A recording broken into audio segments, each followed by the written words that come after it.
Hello, and welcome to today's webinar, Reimagine How and Where the World Will Work. Last month, Cushman & Wakefield launched an unprecedented report, The Future of Workplace, based on our findings of the current work-from-home experience. We've now captured more than 2.5 million data points from over 50,000 workers across the globe, the largest survey on the impact of COVID-19 on the way we work. It's still too early to predict the total impact of the pandemic on the workplace, but I think we can all agree that there'll be some lasting change. Today, we want to share with you some of our thinking that might help you imagine how to use your office in the future, how you keep that cultural connection to your employees, and motivate and inspire them to do great work for you, and at the same time, providing the flexibility to work from home. I'm Chris Brown, and I lead Cushman & Wakefield's Global Occupier Services business for Asia Pacific. I'm based in Singapore, and I'm pleased to be your host today. Joining me today are some of the best thinkers on the workplace in the industry, and they will help you reimagine how and where the world will work.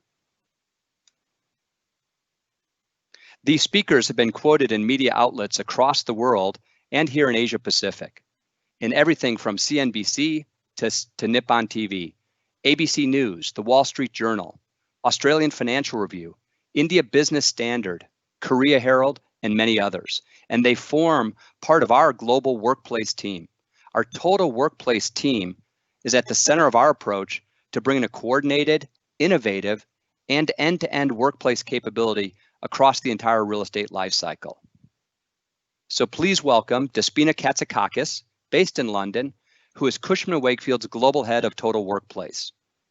From Singapore, we have our Asia Pacific Head of Total Workplace, Carol Wong. Dr. Dominic Brown will be sharing his insights and analysis from down under in Brisbane, Australia. Lisa Mejia is our Head of Total Workplace for ANZ, based in Melbourne. And from Delos, an organization committed to enhancing health and well-being in the places we live, work, sleep, and play. And boy, when I read that and I think about that, that sounds like one of the coolest jobs any of us could have.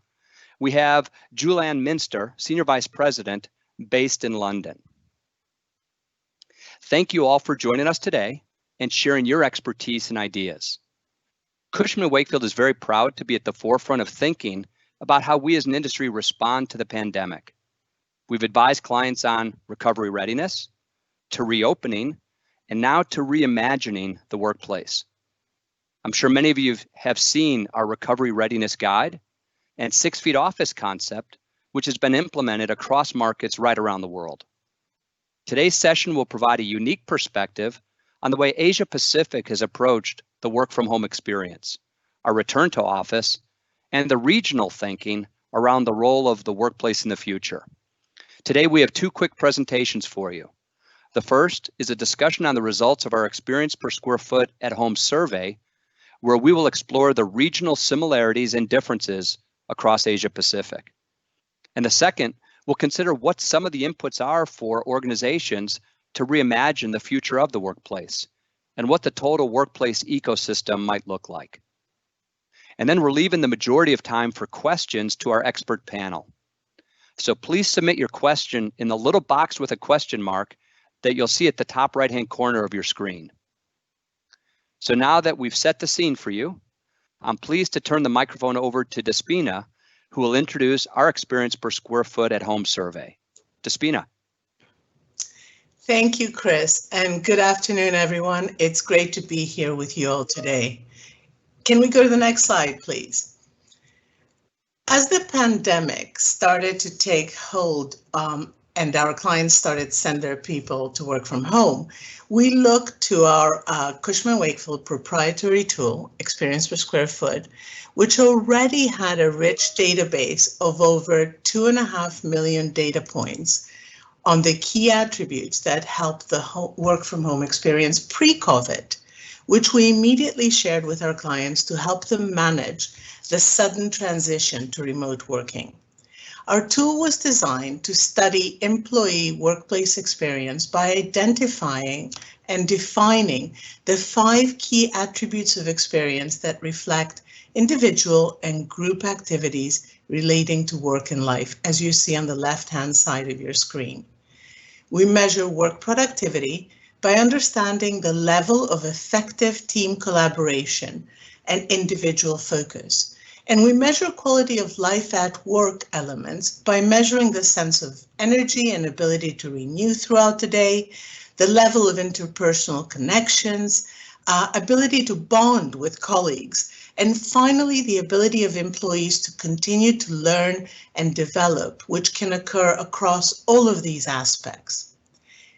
In light of the pandemic, we decided to adapt our tool to the experience per square foot at home survey to help our clients understand how the new enforced work from home context was impacting both their employee experience and how it could begin to inform the future role of the office.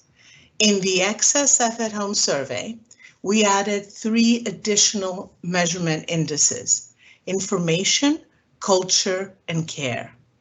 The information index includes 3 measures to determine whether employees feel their company successfully shares relevant information, provides effective communication, and is keeping them well informed during this crisis.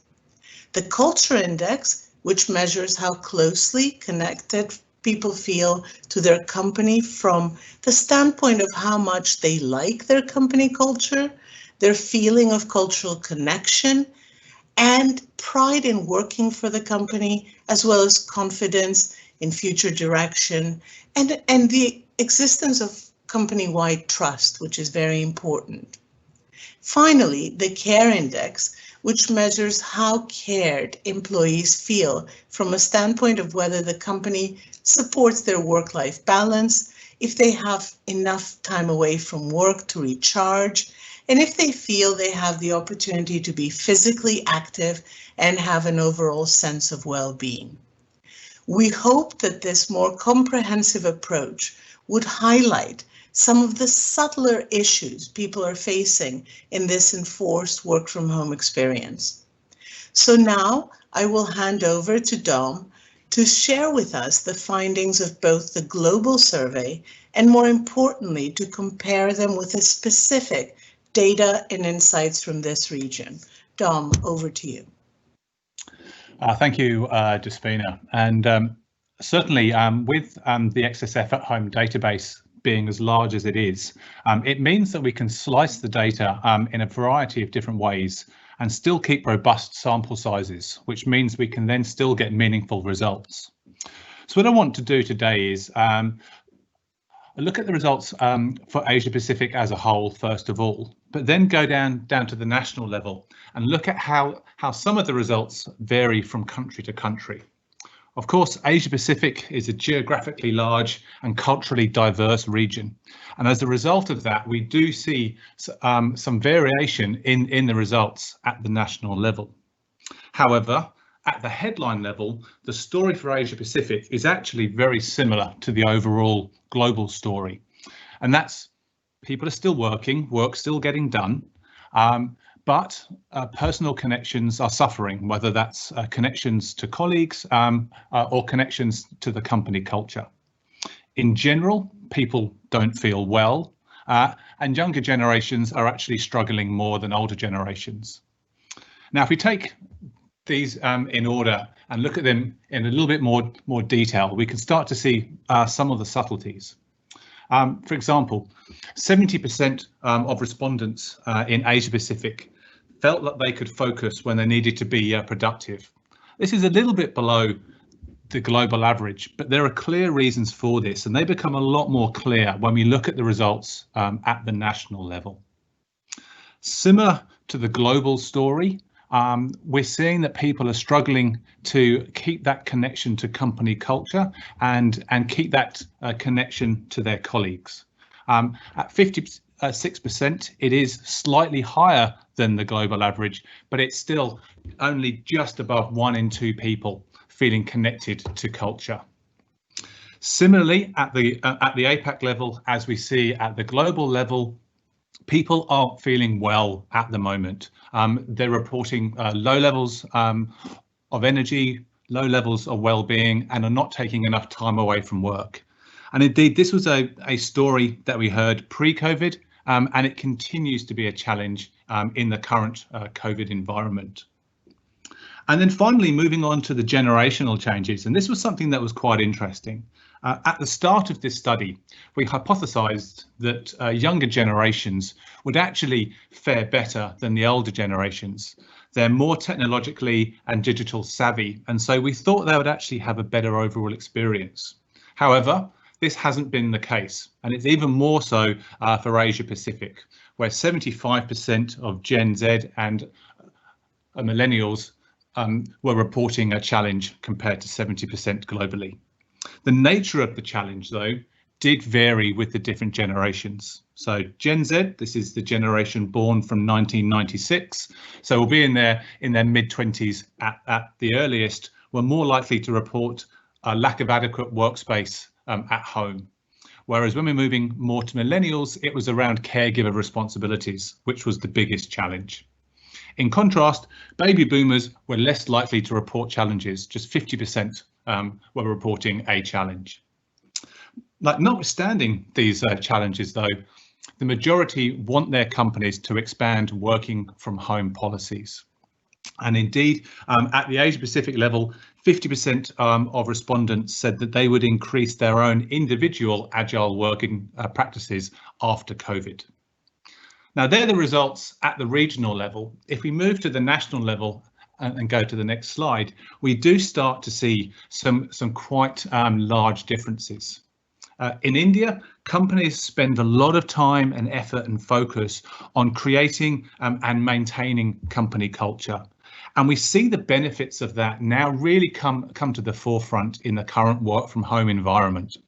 68% of respondents in India said that they felt connected to their company culture. Now that's compared to 56% for the region as a whole and 50% globally. So you can see that it is a substantial increase. Equally, on that personal connection side of things and that connection to colleagues, we also see variations. And in some markets, it is a struggle to maintain that bond, that connection with their colleagues. For example, in Australia, just 50% of respondents said that they felt as though they were connected to their colleagues.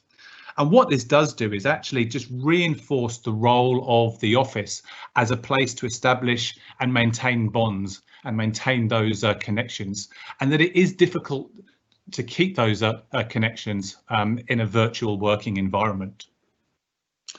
Great news for China. In the over 3/4 of respondents felt like they were still learning in the current environment, and that's one of the highest national scores globally. However, what I would say is that this is more connected to formal learning rather than informal learning and mentoring, which continues to be a challenge as it is in many markets all across the world. For the next two indicators, we really start to see city form and function start to play a role in the current work from home experience. Now, for example, just under 50% of respondents in Hong Kong said that they had space for focused work. And whilst it says Hong Kong here, it could actually be any higher density market across the region.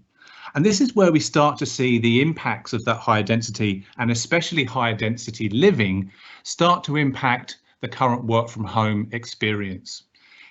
In these markets, we've got multiple household members at home together trying to work in what is comparatively smaller residential space.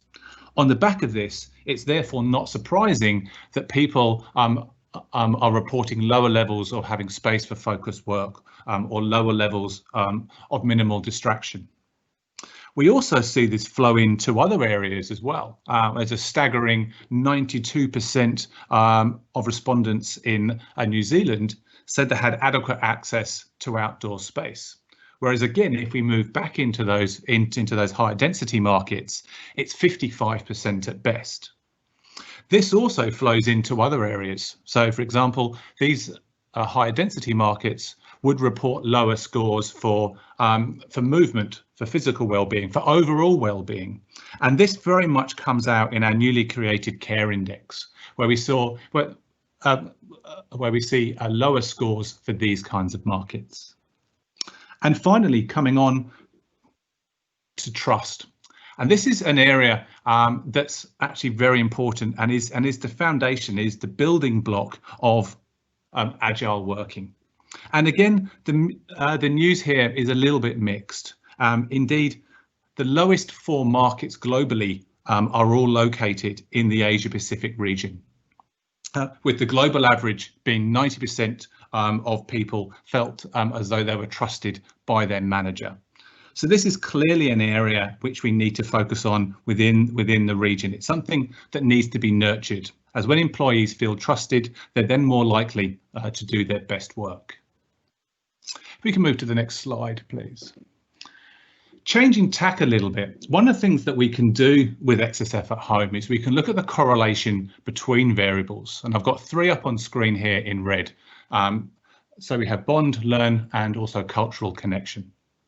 The 3 around the circles around the outside are those variables which are most correlated to that central variable. And I picked these 3 variables for 2 key reasons. Number 1, they're key drivers of overall workplace experience. But also, if you look at the variables around the outside, they share a lot of similarities. So all 3 of these variables are highly correlated. And if we think back a couple of slides, all 3 of these areas are currently posting lower scores overall, which is not surprising. If one's low, then the other 2 are also likely to be low because they're correlated. Now, this isn't necessarily all bad news, because as we see companies find ways to improve bonding and cultural connection, either as their employees continue to work from home or they start to return to the office, we should start to see an increase in these scores, which will then start to flow across the other variables as well. If you improve one, you'll be improving the other 2. So we should start to see a dramatic increase in these very important drivers of workplace experience and workplace engagement. If we move to the next slide, please. And just finally, one last question that we get asked a lot is who should return to the office first? Now, at either end of the spectrum, it's relatively easy to answer. Health and safety and well-being has to be paramount first of all. So those vulnerable populations aren't suitable candidates to be in that first tranche of those returning to the office. At the other end of the spectrum, you've got those critical workers, and they're the ones that are most likely to top the list of who should be back to the office first. But after that, it becomes a little bit more blurred. That group in the middle is a little bit more blurred. So we looked at it in 2 different ways. First of all, there was how did experience vary by business unit? And that's the light blue diamond that you can see on the chart. So we, for example, we can see higher scores for procurement, IT and admin, and lower scores, for example, for R&D. And indeed, if you dig beneath the surface on some of these results, 90% of IT professionals felt like they were collaborating effectively with their colleagues. Whereas in contrast, that was only 60% for people in R&D. The second way that we looked at it was then, how does their experience vary depending on where they predominantly worked before they were sent working from home as a result of COVID?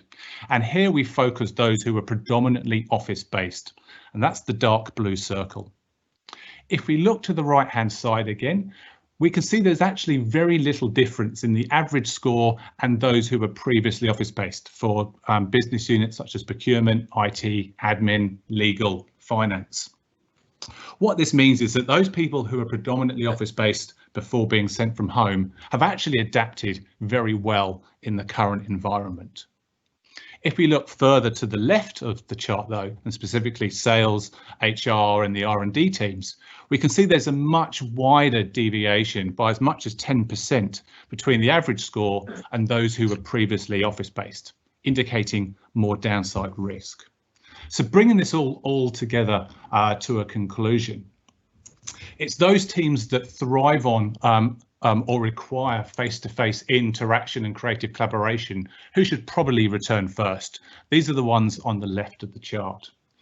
Whereas roles which are more associated with process-driven tasks can probably afford to wait a little longer with little detriment to their overall experience. And these are the business units on the right.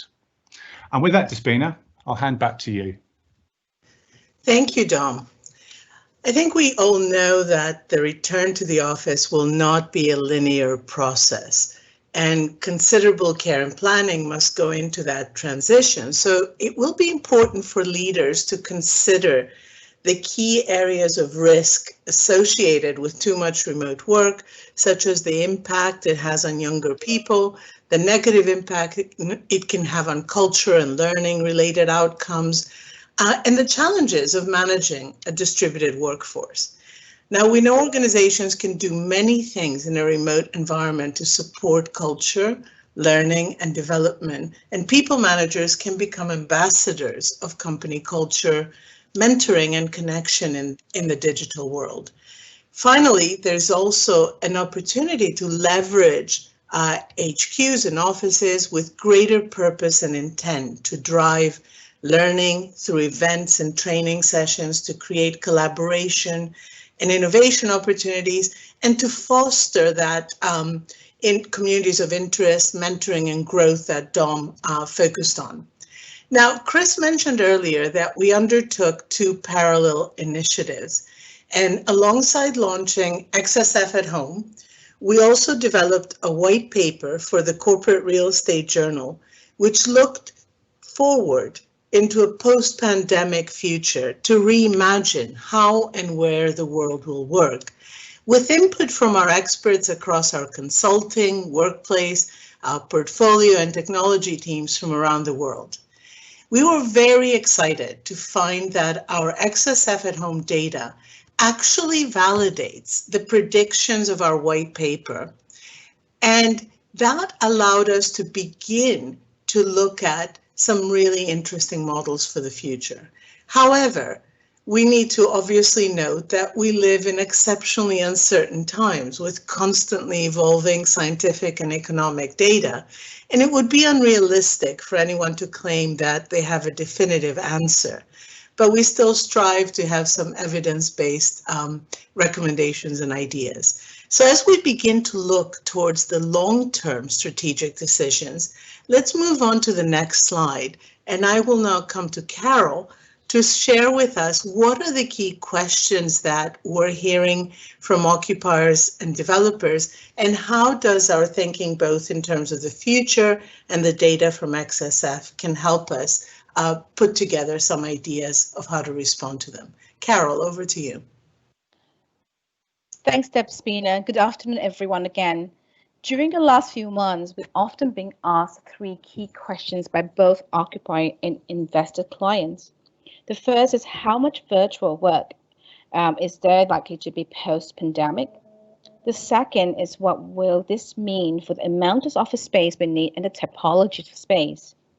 And the third question is around what this will mean for the role of the office, as Dom suggested earlier, and why will people go there, and what will be the different type of spaces they will need when they get there, and where should the office be located. All the examples in here are taken from the press announcement that you might find yourself familiar with as well.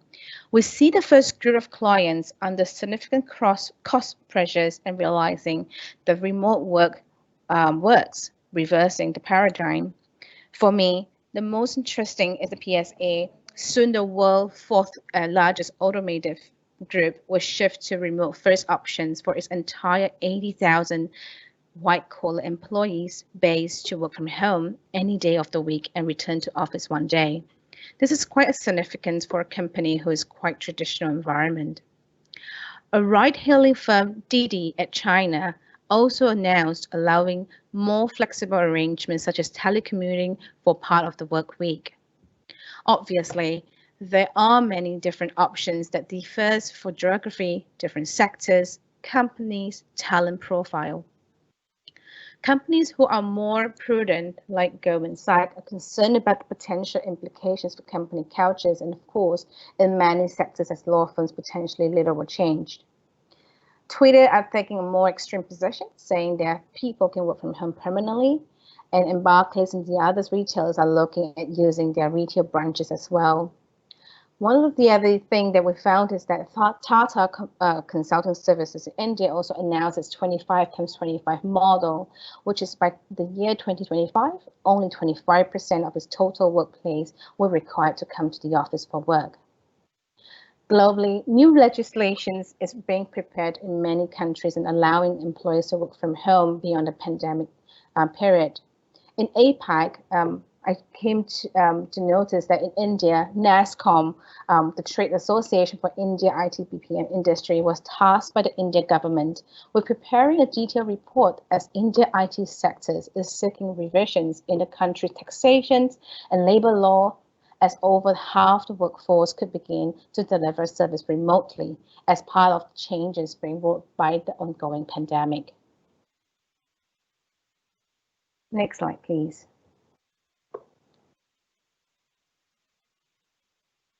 Through this entire pandemic situation, we increasingly having the choice to meet in person or online.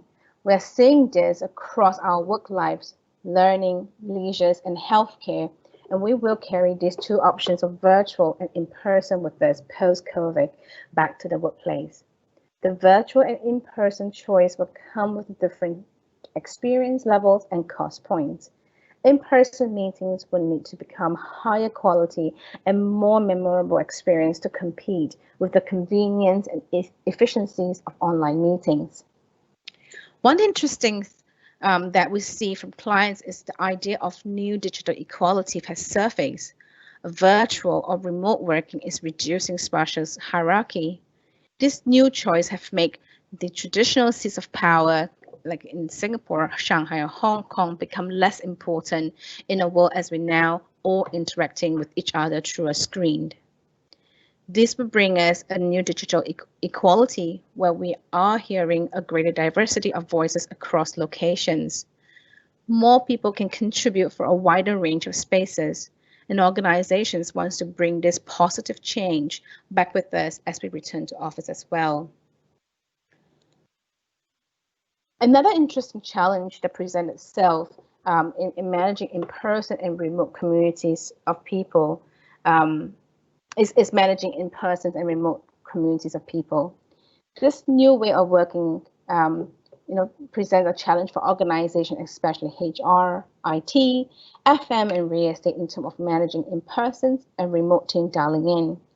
We need to adjust our behavior to include those working remotely, and especially when it is a mix of remote and in-person. The need of defining prioritized success measures will become even more important to establish between the leaders and the teams. Leaders need to learn how to manage and trust and motivate people at a distance. And of course, this challenge has been there for some time, and the pandemic brings this as a sharp focus now. Training will be required, and there is an opportunity to leverage people's managers as ambassador for this new way of working.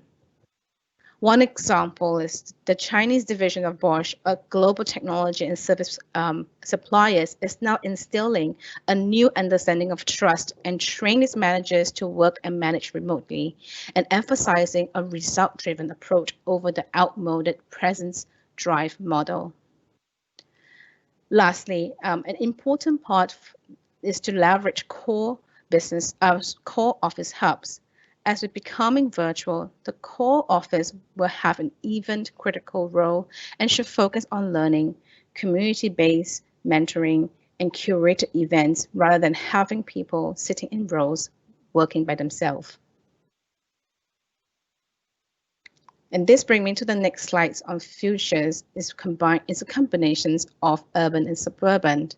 As we now enabled with the different choices to do work differently, the future of our workplace will be a combination of urban and suburban locations. As the current pandemic has shown, some Tier 2 areas have been hit as hard or even harder than the nearby major cities, such as Wuhan or West Germany. And in Italy, the virus has spread first in the suburban north. Suburban areas are usually part of the major urban sprawl, creating a continuum of dense, internationally connected human activities over hundreds of miles. These areas mixing residential, shopping, logistic, and office activities can be as prone to spreading epidemics than dense urban metros. Density is only one element explaining spreads of pandemics. People could choose where they want to live, and proximities to work will become less important, connecting in remotely. And traveling to the office only when needed. More people would choose where to live based on communities, amenities, access to transport hubs, educations, quality of housing, and natural resources. As lifestyle preference around home and workplace evolve with age and life stage changes, workplace location preference will continue to vary, but there is likely to be an increase of home-first approach. We believe that the large organization will increasingly rely on a variety of locations where urban and suburban alike will play a role. The urban areas will still offer unique features to attract the core meetings and collaboration hubs, and suburban areas are likely to offer smaller community spokes, but the reverse is also possible. Tier 2 cities like Chengdu and Wuhan in China are equipped with great universities that rise in popularity for talent, as well as all areas offers a combination of quality of life and affordability. Lastly, through our SSF survey, the younger generations continue to find it attractive to be located in Tier 1 cities as they begin their new chapters of life stage as well. Therefore, a Tier 1's presence for company will continue to be required. This brings me to the last slides, and like to summarize that with the choices we have and the change in the way we work and interact, the workplace will no longer be a single locations, but an ecosystem of different locations and experience to support convenience, functionality, and of course, well-being. These help us to reimagine the way we work, live, play, and learn, leveraging location, time, and technology to boost business performance. This diagram brings together these different workplace types together as an ecosystem that reflect what a portfolio might look like moving forward. Organizations will have core office hub locations, and these offices will have a different but important purpose.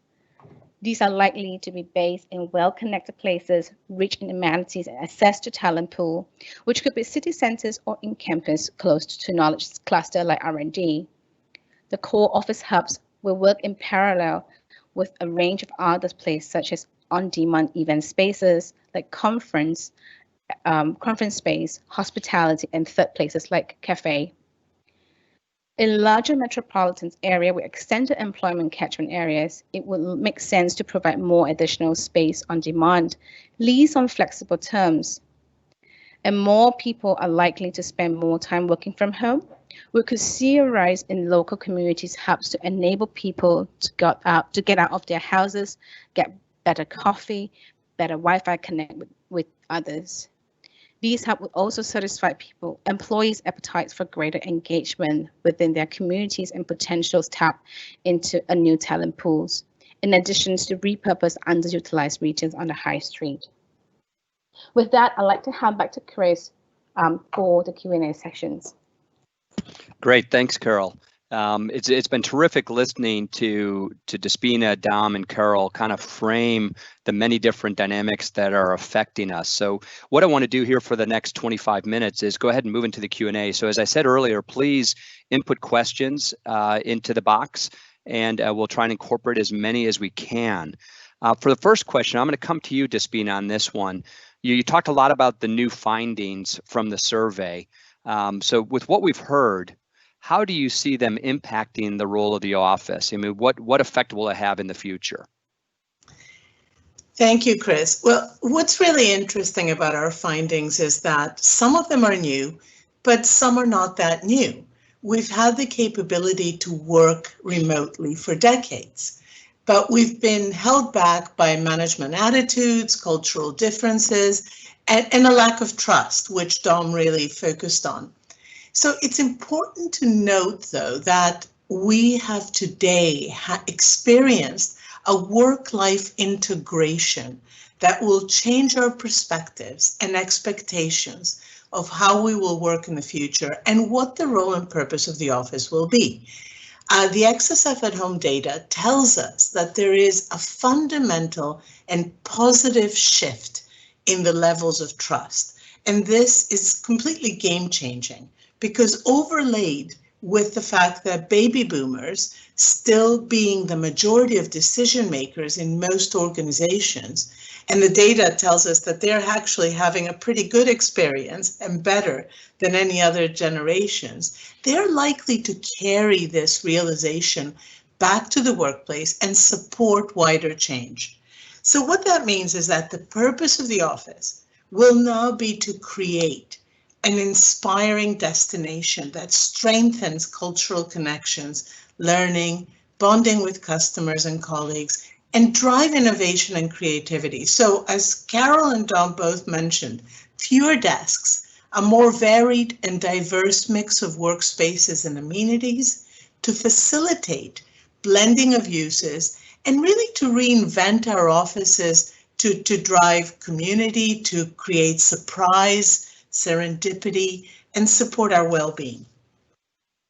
Great. And it's interesting when I hear those considerations. And Lisa, this next question I think would fit real well for you, given that you manage a lot of people who are part of helping create the experience at the locations we're managing in Australia. So, as Despina's described, leaders who, at the end of the day are having a positive experience and therefore are likely to embrace more flexible working, and these leaders of the companies, how do you think the companies themselves will be thinking about curating the experience and optimizing the benefit of going into the office, whether it be on a full-time or a part-time basis?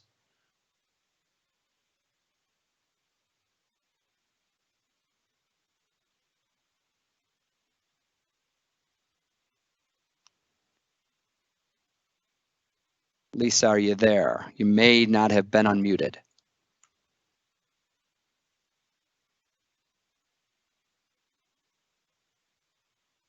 Tell you what I'm going to do is I'm going to move forward on another question. Hopefully that the tech challenge Lisa has will get undone. I'm going to take it in a slightly different direction. This question I'm going to pose to you, Julianne.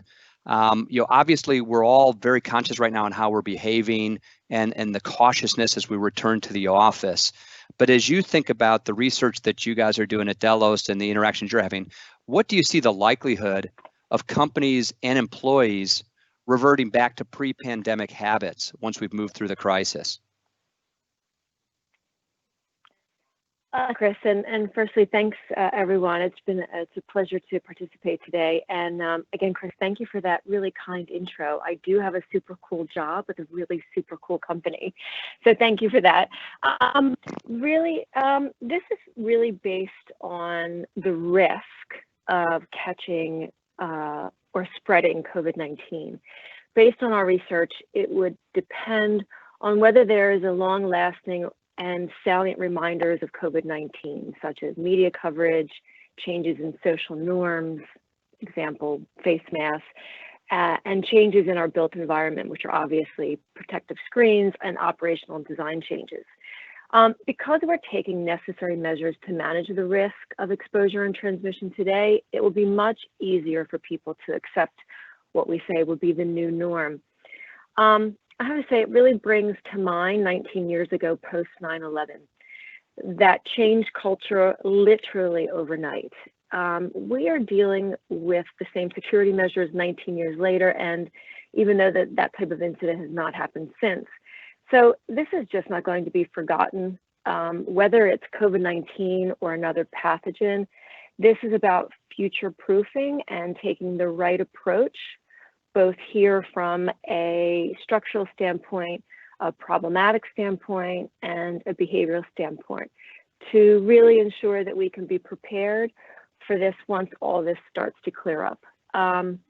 So I would say that this is a permanent change, whether it's the landlords, tenants, or employees. They're all looking at the same things: clarity, science, evidence, and ultimately effective solutions, so they can communicate that with confidence on how they're addressing concerns, which basically really comes down to air, surface, and behavior. Yeah, it's an interesting situation, and I think all of us who follow what's happening around the world realize that different cultures have different levels of conformity to guidelines, and in other places there's a lot more individual choice, and you're seeing the consequences of it. So even though as we design the space, I want to come back to Lisa. I think I've got you back online here. You're going to have these new changes, yet you still want to curate a really positive experience. So if I come back to that initial question, how do you think the companies do create that experience and optimize the benefit of going to the office, especially if there's going to be more of these restrictions? Thanks, Chris. Yeah, look, Dom and Despina have touched on it earlier. We're seeing this desire for people to socialise and connect back in the office. So that's not going anywhere. What organisations can continue to do to help curate the space is by creating those environments, whether they be a virtual or a physical, and again, leveraging the comments made by Despina, is looking at how we create that social work space as people are coming into the office, and allowing that choice of whether they do that every second day or 1 day a week or 3 days a week. So I think employers providing those right solutions that individuals can choose will be the key.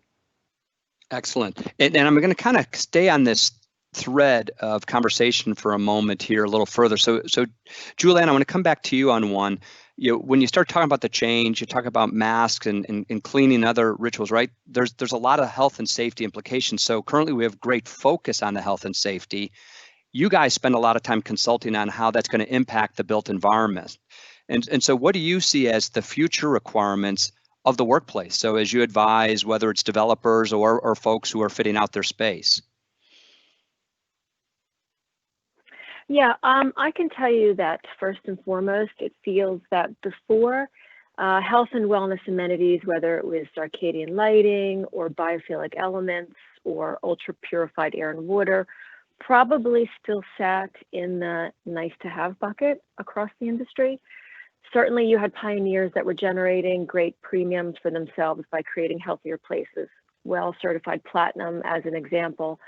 But what's happening now, and this just isn't about WELL certification, the broader notion of health and wellness programming in a space, what's happening now is that it feels like that's moving to the baseline. So aside from positioning it as a nice to have versus a must have, it feels like the mandatory minimum requirement to create a market rate space is going to have a very solid baseline of health and well-being protocols, whether it's certification protocols, whether it's particular products, features, amenities. It seems like that's going to have to be the absolute must. As far as we can tell in every conversation, whether it's the folks who have adopted the notion of wellness real estate before and are upping the ante now, or folks that weren't not necessarily in tune to how spatial environment impacts the human condition, are now saying, I need to clarify, I need this baseline going forward.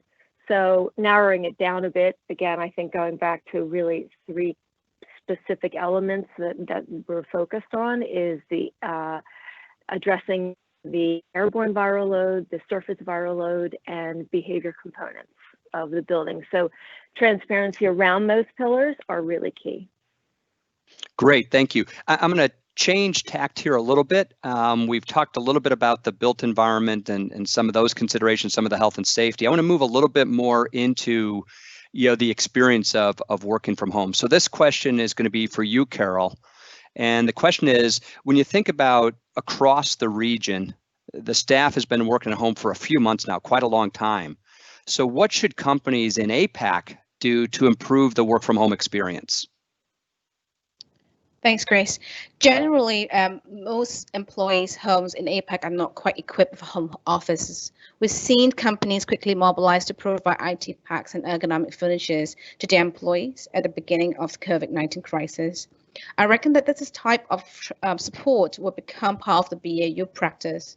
In addition, I also think some companies already started to reviewing their work from home policies and implications to comes and band, such as additional work from home subsidies to support the increased electricity bill or upgrade bandwidth at home.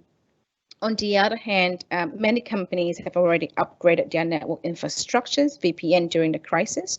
Moving forward, the upgrades of the technology infrastructures and new technology tools will also become an important part of improving virtual working, not just the experience, but also the effectiveness.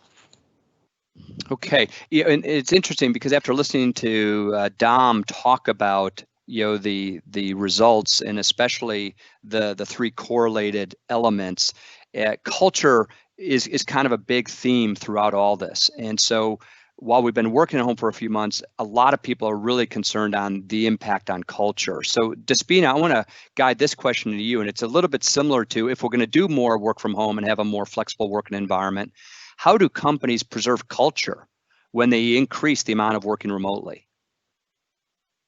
Thank you, Chris. Well, we saw from our research that the strength of an organizational culture and how connected people feel to that culture is one of the most important drivers of experience and engagement.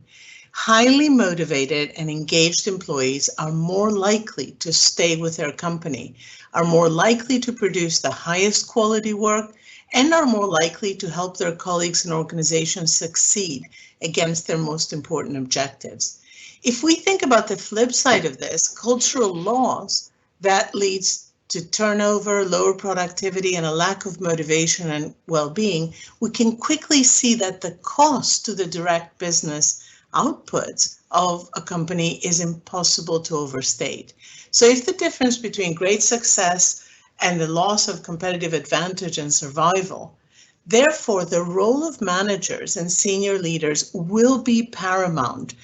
Carol already mentioned that they need to become cultural ambassadors in the future in the virtual working context. And therefore, we will see that change management so that managers can communicate more than ever before, but also it reinforces that future role of the office I mentioned earlier to embody and support culture, connection, and learning. I think, I always like to say to clients that whether they choose to manage it or not, their office is the physical manifestation of their culture and brand.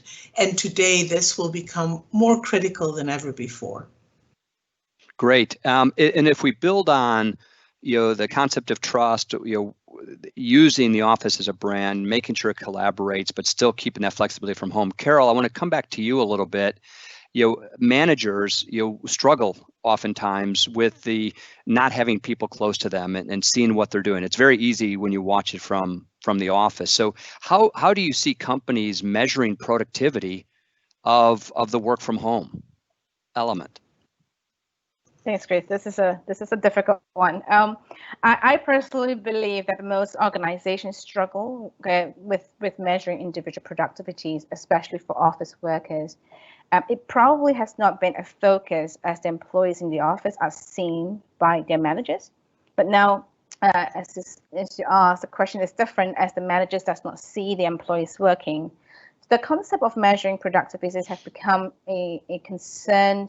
And with employees now working from home, and the fundamental question is how should the team and employees measure?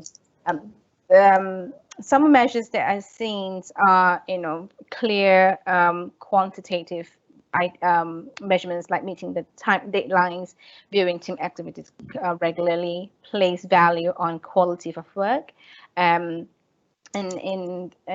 some of the HR performance metrics on like revenue per employees turnover rate, some support metrics such as the customer satisfaction, service satisfaction scores, etc. From a short-term productivity gain as well can be achieved through learning and focusing work. And from a long-term perspective, I think is how do we measure in terms of the quality of mentoring as well. Great, great. And we've got a few questions that are coming in and are getting around some of the space, the physical space requirements and elements of what will be needed. So Despina, I'm going to put this one to you. I think the first one really starts is, what's your view for the office space density in the future? Well, it's interesting, Chris, because it's how we define the future, right? So I think in the medium term, we're definitely seeing densities lowering, so more space per person.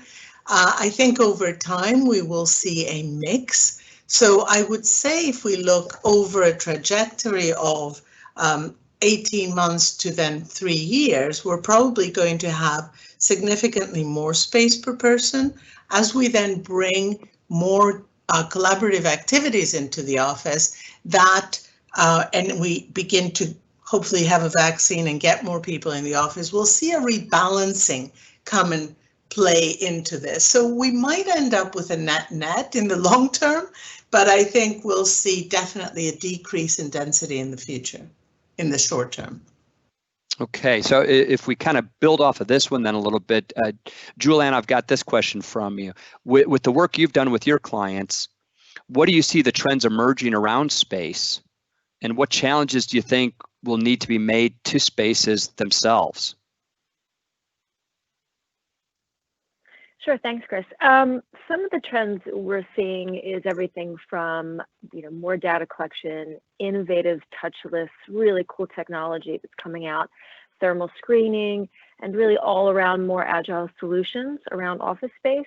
I think companies are really wanting to use cash more constructively as they rebuild and come back in to workforce, with really a focus on reestablishing supply chains and rehiring employees versus rather than on large capital expenditures.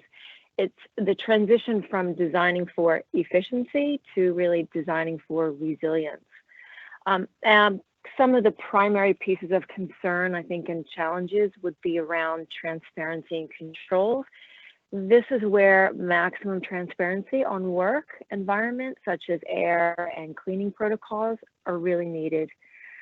There's really never been more of a time needed for effective communication and transparency.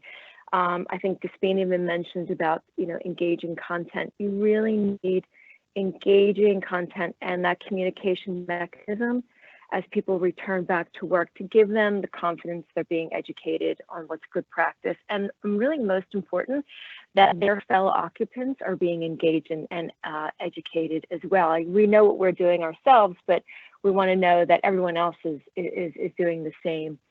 So the more that we know that as a community, and that type of communication is backed by science, backed by evidence, and it's not just a hodgepodge of suggested ideas that may or may not make sense or be convenient.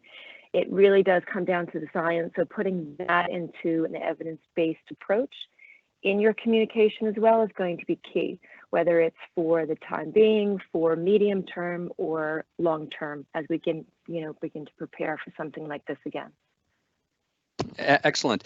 I've got kind of a complex one that I'm going to bring over to you now, Lisa, and it comes from a few questions that have come through that are related, and it's around the co-working dynamic. So I'm going to give you a two-part question. The first will be, what do you think the impact of companies having more flexible working will be on the co-working space trend that's been going on for the last handful of years here? And then secondly, probably the more difficult question will be, as you start bringing different companies together in that form of a space, how do you think they manage the experience and the risk associated with employees from different companies potentially being in the same environment? So two questions touching on the co-working. Thanks, Chris. Yeah, look, it's going to be really interesting with co-working because it's certainly, as you've articulated, been very popular over the last couple of years, and we've seen that growth in that. I don't think, what we're seeing here is the co-working environments are doing a lot of the things that we've just articulated. So really leveraging changes to their space to create those community and hub environments for the social connectivity. So they're doing everything they can to make sure they're relevant and staying relevant. But there's no question that as other occupiers create those level of flexibilities in their own workplace environments, that there's going to be likely some impact on those co-working spaces. All right, so we're just about out of time. I want to throw one provocative question out there before we get to the close. And so I'm going to ask this one of you, Despina. We've been talking a lot about, flexible working, the change to the office and everything else. But with the current level of flexibility and independence now offered to individuals, do you see a future where more professionals start working for multiple companies concurrently? You have more of an independent contractor mindset. And so not only do you have a more flexible work environment, you have a more flexible workforce. So any thoughts on something, pushing the envelope a little bit further here? I think that's a great question, Chris, and I would say absolutely. It's fair to say that the increased work-life integration that we've seen has created a greater emphasis on quality of life and well-being. And this is driving an increased interest by people for locations of where they live that provide both quality of life and affordability. So for operations that can be virtual, people will be able to choose where they live, and proximity to work will become less important. And companies will be able to source talent globally and gain access to untapped talent pools. So what we will see is not just workplace change, but also significant workforce changes. I think this new confidence that people can work remotely opens up significant opportunities for talent to become, as you mentioned, independent contractors, develop portfolio careers that will suit their convenience, their personal growth and opportunities, alongside a better work-life balance and well-being. So it's definitely an exciting time ahead, both for property and for people. So maybe let's go to our final slide now. And as we're sort of coming to a close, I hope that our data and client experience is clearly demonstrating a shift towards a more complex total workplace ecosystem, which will be blurring the boundaries of working, living, playing, and learning. We will undoubtedly now need to embrace a variety of options, and I hope our insights have demonstrated that there's not one right answer, but our approach, tools, and process will help address the questions of how we will work, where do we recruit talent, and how much and what type of space will be required to help address complex in-flight solutions where our clients' real estate decisions will be as dynamic as the people and businesses that use them.